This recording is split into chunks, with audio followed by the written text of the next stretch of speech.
Para si que nos escuta através da Rádio RCS, nos 91.2 FM e também no novo formato que nos pode ver a partir do Facebook, nós queremos muito que você possa continuar connosco. Nos próximos instantes nós iremos estar aqui a falar das coisas que a Bíblia nos apresenta e neste tema tão interessante que temos pela frente e que queremos, de alguma forma, aprofundá-lo cada vez mais. Nós estamos a falar sobre o Espírito Santo, ou seja, uma das partes de Deus, uma das pessoas de Deus, a terceira pessoa da divindade.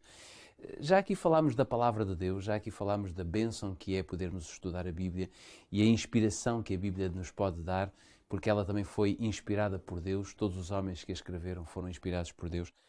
Nós podemos dizer que a Bíblia é confiável e merece de alguma forma toda a nossa aceitação. Nós não podemos pôr de parte, nem podemos pôr de parte rigorosamente nada. Mas o que é certo é que as Escrituras têm, de alguma forma, o direito de nos julgar e têm autoridade para o fazer. Antes de falarmos um pouquinho daquilo que foi a responsabilidade do Espírito Santo e também a interação junto dos escritores da Bíblia, eu gostava de ler com os nossos ouvintes o Salmo 119, que é um dos salmos maiores da Bíblia, se não mesmo o maior, o Salmo 119, e lermos o versículo 160. Se tiver a sua Bíblia à mão, poderá abrir no Salmo 119 e vamos ler o versículo 160, que diz: a soma da tua palavra é a verdade, e cada uma das tuas justas ordenanças dura para sempre. Deixa-me ler outra vez porque parece-me interessante esta passagem. A soma da tua palavra é a verdade, e cada uma das tuas justas ordenanças dura para sempre.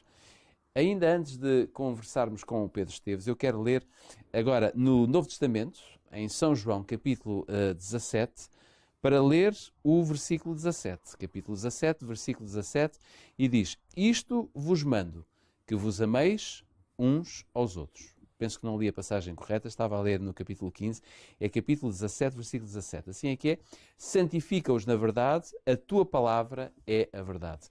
Pedro, temos aqui alguma matéria bastante interessante. A Bíblia diz de si própria que é a verdade, nós não podemos ignorar, acabámos de ler isso, mas alguém poderá dizer que isso seria como se, por exemplo, eu dissesse de mim próprio que tenho sempre razão. Temos razões para acreditar que a Bíblia efetivamente é a palavra da verdade, a palavra que vem de Deus? Jorge, estamos de facto aí no âmago de uma questão muito pertinente que se prende com a autoridade que a Bíblia tem, ou se quisermos, a autoridade que nós lhe atribuímos. Em certo sentido, poderíamos dizer que a autoridade que a Bíblia e até por conseguinte Deus tem na nossa vida é na medida que nós lhe concedermos essa autoridade. O que é que eu quero dizer com isto? A Bíblia afirma ser a verdade, ser a soma da verdade, como dizia Davi no seu Salmo. E, no entanto, esta afirmação não pode ser provada senão através de uma forma. E, no fundo, essa é aquela que me parece ser a resposta mais coerente à pergunta que tu colocas. A Bíblia não vai hesitar em dizer que é a verdade, e os autores que a escreveram, assim como Deus e a revelação bíblica sobre Deus não hesita em dizer que Deus é criador. Na Bíblia nós não vamos encontrar uma discussão sobre os argumentos pró e contra. Isso. A Bíblia simplesmente diz que Deus no princípio criou todas as coisas. Ponto final. Então, de facto, temos que admitir que a Bíblia, nesta sua formulação, parece estar um pouco em contradição ou contracorrente com um certo paradigma, por exemplo, da sociedade em que nós vivemos, já nas últimas décadas, em que realmente tudo merece e tem que ser discutido, em que, em certo sentido, qualquer verdade é relativa, não é? Hoje, em certa medida, aquilo que é o mais aceitável, temos que o dizer, é reconhecermos que cada pessoa tem a sua verdade, tem a sua razão, como às vezes afirmamos, não é? E a Bíblia não se encaixa nesse perfil. Porquê? Porque a Bíblia afirma uma verdade sobre si própria, Deus afirma uma verdade sobre si própria. Então, será que então poderíamos dizer, como tu colocavas na tua pergunta, será que então isto significa que a Bíblia, enfim, seria quase o equivalente a alguém que simplesmente diz que tudo o que diz é o que é certo e os outros estão todos errados. Temos que reconhecer que não é essa a perspectiva da Bíblia. Agora, a perspectiva que a Bíblia nos apresenta podemos resumi-la da seguinte forma. Em primeiro lugar, o que a Bíblia propõe é um roteiro. É uma espécie de, é um processo, é um caminho. Esse roteiro é Deus que o está a propor na Bíblia. O Espírito Santo, ele é o instrumento divino através do qual este roteiro foi comunicado aos profetas, aos apóstolos e a todos aqueles que deixaram registro desta mensagem que receberam da parte de Deus. Mas o Espírito Santo é também aquele que nos ajuda a descobrir esse roteiro. O Espírito Santo é como se fosse o nosso condutor precisamente nesse caminho. E vamos ter, aliás, a oportunidade, nos próximos dias já, de analisar um pouco mais esse papel do Espírito Santo, no fundo, que guia o leitor, se quisermos. Ele inspirou não apenas o que escreveu, ele também é absolutamente necessário àquele que lê, certo? Mas o ponto aqui será este, que há um roteiro, esse roteiro é o que a Bíblia afirma ser a verdade. Como é que se vai provar que é a verdade ou não? Andando nesse roteiro. Em certo sentido, a Bíblia é como que uma experiência, ou se quisermos, a mensagem bíblica. Essa experiência é-nos proposta. O Senhor Jesus, ele dizia nessa oração, que está em João 17, ele pedia ao Pai, santifica-os na verdade, a tua palavra é a verdade. Mas repara, Deus não vai santificar uma pessoa na verdade se a pessoa não quiser. Mas se a pessoa quiser e aceitar esse caminho de verdade, aí o que pode acontecer é a pessoa fazer essa experiência e ela reconhecer que este caminho é a verdade. Há sempre a liberdade de escolha. Essa liberdade de escolha é intrínseca à própria mensagem bíblica. Eu acho que isso resolve um pouco esse suposto, o aparente conflito de que a Bíblia parece ser um pouco autoritária, ou presunçosa a mensagem bíblica, na ideia de que isto aqui é que é a verdade, tudo o resto é mentira. Ela afirma isso, inequivocamente. Mas cada pessoa deve fazer essa experiência de verdade.